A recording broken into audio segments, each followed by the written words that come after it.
They're staring, not the way they used to, not with that casual glance reserved for familiar faces. This is different. This is confusion mixed with something sharper, something that borders on disbelief. Chosen one, you've noticed it too. The double takes, the lingering looks, the subtle recalculations happening behind people's eyes when they realize how many years you've actually lived. They expected you to fade by now. They expected time to do what it does to everyone else, strip away the glow, dull the presence, make you smaller, quieter, easier to overlook. But that didn't happen, and now they don't know what to do with you. Here's what's really happening. You didn't just age differently.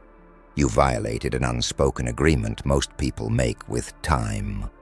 The agreement that says you'll gradually become less, that your relevance will expire on schedule, that your energy will dim predictably. But you never signed that contract. You never agreed to shrink. And now, years later, you're standing proof that the timeline they worship isn't absolute. Your face doesn't tell the story they expected. Your energy doesn't match the number they assigned you. Your presence doesn't cooperate with their assumptions about what someone your age should carry. This isn't vanity. This isn't about trying to look younger. This is about what happens when someone refuses to internalize the decay narrative everyone else accepted as truth. Let me be clear about something right now. This message isn't for people chasing youth. It's not for those desperately clinging to what's already gone. This is for you, the one who stopped performing, stopped pretending, stopped collapsing yourself to make others comfortable, and discovered that authenticity doesn't age the way lies do. You didn't freeze time. You changed your relationship with it. You stopped letting external measurements define your value. You stopped absorbing the poison that says your best days are behind you. And your body, your face, your entire system responded, not because you fought aging, but because you stopped fighting yourself. That shift, that internal recalibration, created something they can't explain and can't ignore. Before we go deeper, Chosen One, pause here with me. If this is hitting different, if something in you recognized itself in those words, don't just scroll past. Press like on this video. Not for the algorithm, though that helps more chosen ones find this message, but as an acknowledgement to yourself that you're ready to understand what's been happening. Subscribe if you haven't already, because this conversation doesn't end here. Drop 777 in the comments, not as magic, but as a marker that you're paying attention, that you're done guessing and ready for clarity. And if this work speaks to you deeply, consider supporting it. Messages like this don't manifest from nowhere. Now let's break down exactly what's unfolding and why your age has become your greatest disruption. Time was supposed to humble you. That's what they thought. That's what the unspoken rulebook promised. By now, you should have softened your edges, lowered your standards, accepted less, become grateful for crumbs. By now the fire should have dulled into something manageable, something that doesn't challenge or unsettle. But that's not what happened. Instead of becoming smaller, you became sharper. Instead of dimming, you condensed. What they're seeing now isn't youth, it's concentration. Every year you lived didn't scatter you, it focused you. And focused energy is what makes people uncomfortable. Think about how most people age. They accumulate compromises, they stack up moments where they said yes when they meant no, where they stayed when they should have left, where they smiled through disrespect to keep the peace. All of that, every single betrayal of self, lives in the body. It shows in the eyes, in the posture, in the way someone carries their face. Exhaustion from pretending doesn't just tire you, it reshapes you. But you chose differently. At some point, you made a decision, maybe without even naming it, that you would stop abandoning yourself. You stopped performing roles that didn't fit. You stopped explaining your boundaries to people who had no intention of respecting them. Here's what nobody tells you about that choice. It doesn't feel heroic when you make it. It feels isolating. It feels like you're choosing loneliness over belonging. But what you're actually choosing is integrity over illusion. And integrity has a physical signature. Your nervous system stops living in constant threat mode. Your shoulders drop. Your jaw unclenches. Your breath deepens.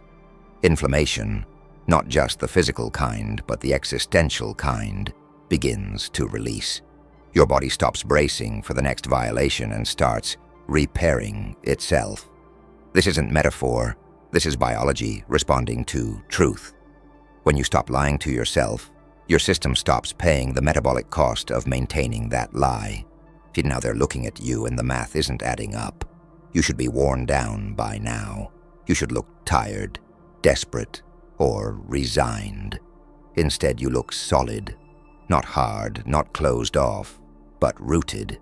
Your face doesn't strain toward anything. It rests in itself. Your eyes don't search for validation. They observe. Your energy doesn't leak out, trying to convince anyone of anything. It stays with you. That self-containment is what they're reacting to. Because most people, by the time they reach your age, have scattered themselves across 1,000 compromises. You didn't. You gathered yourself back, and what remains is undeniable. Here's where it gets uncomfortable for them. You don't act like someone who's supposed to be phasing out. You don't defer to younger energy. You don't perform humility about your experience. You don't downplay your presence to make space for others' insecurities. You exist at full volume, without apology. And that, more than your appearance, more than how you look, is what stops them cold. They were counting on you to step back by now, to become background, to quietly accept that your time has passed. But you didn't get the memo, or you got it and threw it away. Youth worships itself because it hasn't been tested yet. It mistakes newness for value and speed for power. But you've been tested. You've survived what breaks most people. You've walked through fires that would have consumed others, and you came out the other side not bitter, not broken, but clear. That clarity is threatening because it can't be faked. Young people can perform confidence. They can borrow swagger from ignorance. But the kind of presence you carry now, the kind that doesn't need to announce itself, that only comes from having survived yourself, from having faced your own darkness and chosen not to become it. They expected you to shrink with age. Instead, you expanded into yourself. You stopped trying to fit into spaces that were never designed for you. You stopped contorting to meet expectations that had nothing to do with your truth. And when you did that, something shifted in how you occupy space. You don't take up more room physically. You take up more room energetically. People feel you before they see you. Not because you're loud, but because you're coherent. Every part of you is pointing in the same direction now. There's no internal war leaking out. No performative energy bleeding into the room. Just presence. Solid, unavoidable presence. This is why the reactions have sharpened. The sideways comments about how you still look good, as if it's surprising. The questions about what you're doing, what products you use, what secrets you're keeping, as if your existence is a trick they need to decode. The subtle competition that emerges when you walk into rooms. Even though you're not competing with anyone, they're trying to find the flaw, the crack, the proof that you're faking it. But there's nothing to find, because you're not faking anything. You're just living in alignment. And alignment, when it's real, doesn't have to defend itself. Let's talk about what really aged you before and what stopped. For years, maybe decades, you carried weight that wasn't yours. You internalized other people's judgments. You replayed conversations that hurt you. You stayed in situations that drained you because leaving felt harder than staying. You performed strength when you were falling apart. You smiled through disrespect. You explained yourself to people who were never going to understand. All of that, every single moment of self-betrayal, cost you. Not just emotionally, physically. Your body kept score, even when you tried to ignore it. Stress doesn't just live in your mind. It rewrites your biology. It accelerates cellular aging. It disrupts sleep, digestion, emotional regulation.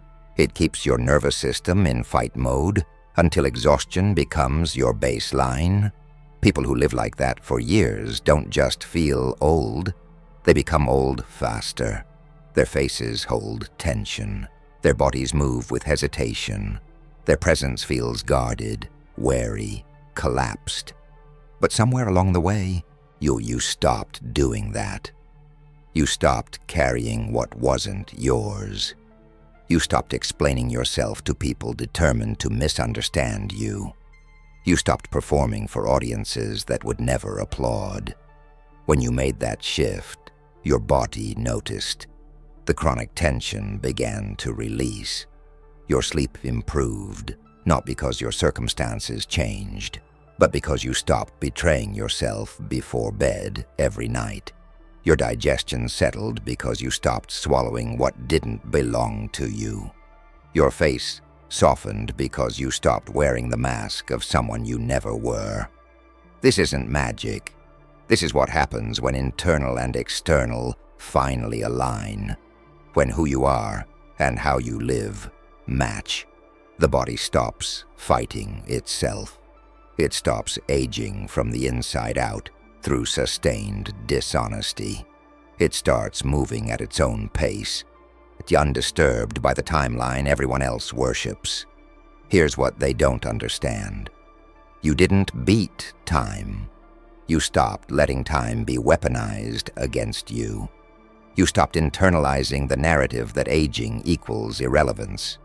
You stopped absorbing the message that your value decreases with every year. You stopped letting calendars dictate your worth. And when you stopped absorbing that poison, it stopped showing on your face. Your age became just a number, not a sentence, not a countdown, not an expiration date, just information.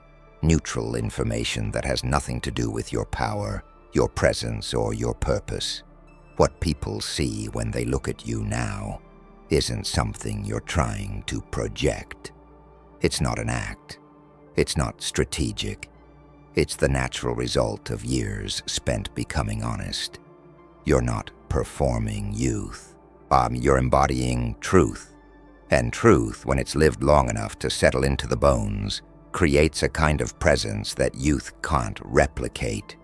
Young people have potential. You have proof. Young people have energy. You have endurance. Young people have confidence. You have certainty. There's a difference, and people feel it even if they can't name it. Your movements are more economical now. You don't waste energy on reactions that don't serve you.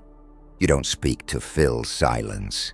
You don't smile to ease tension that isn't yours. You've lived long enough to know that not everything deserves your response. That discretion, that selectivity, reads as power, because it is power. The power to choose where your energy goes. The power to let discomfort exist without rushing to fix it. Or the power to be misunderstood without needing to correct the record. That kind of self-possession only comes with time. And it's exactly what they hoped you wouldn't develop. Think about the people who aged desperately. The ones who cling to youth like it's slipping through their fingers. The ones who panic at every new line, every gray hair, every sign that time is moving. They're exhausting to be around because their entire presence is one long fight against reality. But you're not fighting. You're not clinging. You're not performing desperation. You're standing in what is. And what is that you're here, intact, powerful, undimmed. Not because you froze time, because you made peace with it. And peace is magnetic in a way panic never will be. Your age now is evidence that time doesn't erode everyone the same way. Evidence that survival doesn't require collapse. Evidence that maturity, when lived honestly, creates gravity instead of desperation. You are not a warning of what's coming. You are a demonstration of what's possible. Time didn't finish you. It finished what needed to finish. The pretending, the performing, the shrinking. What remains, this presence, this clarity, this unhurried certainty, isn't fading. It's set. And that terrifies people who built their identity on the idea that youth is the only currency worth having. Here's the truth that should straighten your spine. You didn't need to fight for this. You didn't need to prove anything.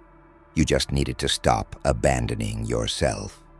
And the moment you did, everything shifted.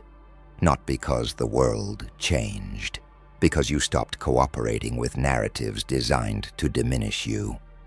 You stopped internalizing timelines that had nothing to do with your truth. You stopped letting other people's fear of aging become your reality. And now you stand as living proof that the story they tell about aging is incomplete. They're watching you now because you're a glitch in the system. You were supposed to fade, defer, step back, become easier to overlook. Instead, you became harder to ignore. Your presence doesn't cooperate with their expectations. Your confidence doesn't match the script they wrote for you. Your energy doesn't follow the timeline they worship. And that makes you dangerous. Not because you're trying to threaten anyone, but because your existence challenges a fundamental lie they've built their identity on. That time diminishes, that age weakens, that relevance has an expiration date. You're not trying to inspire anyone. You're not trying to make a statement. You're simply living in alignment. But alignment is radical in a world built on performance. Authenticity is disruptive in systems that profit from insecurity. Self-possession is threatening to people who need you to doubt yourself. You don't have to announce any of this. Your presence announces it for you. The way you move through rooms, the way you hold silence, the way you don't rush to fill space or explain yourself. All of it speaks louder than words ever could. So let them stare. Let them calculate. Let them try to figure out what you're doing differently. Because the answer is simpler than they want to believe. You stopped lying. You stopped performing. You stopped betraying yourself to maintain false peace. And your body, your face, but your entire being responded by becoming exactly what it was always meant to be. Undeniable, unavoidable, undiminished. Time didn't make you irrelevant. It made you inevitable. And that, chosen one, is why they can't look away. Your age isn't your weakness. It's your weapon. And you're just getting started.